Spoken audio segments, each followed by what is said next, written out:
يكاد البرق يخطف أبصارهم كلما أضاء لهم مشوا فيه. نږدې ده چې رڼا د دوی د سترګو نظر واخلي، بس کله چې هم دغه رڼا ولګېږي نو دوی ته لاره معلومه شي او مخکې په تللو باندې لاړ شي. وإذا أظلم عليهم قاموا، او بیا چې کله په دوی تیاره خوره شي نو ودرېږي په ځای او مخکې نشي تللی.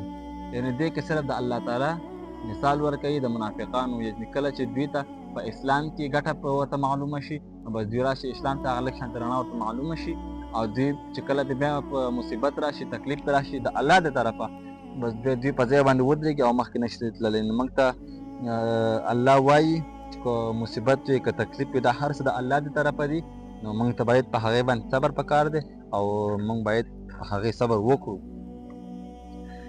ولو شاء الله لذهب بسمعهم وأبصارهم إن الله على كل شيء قدير. او که الله وغواړي نو د دوی د اورېدلو د منافقانو د اورېدلو او د لیدلو طاقت به هم واخلي، د شکه چې الله په هر شي باندې قدرت لرونکی دی.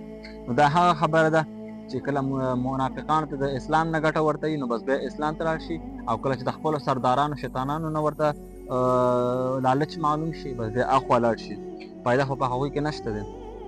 نو موږ ته الله پاک اوس وایي که تاسو باندې سخت راشي که تکلیف راشي که یو امتحان راشي دا د الله د طرفه دی، باید موږ په هغې باندې صبر وکړو او د الله نه مرسته وغواړو او په خپل ایمان باندې کلک ودرېږو.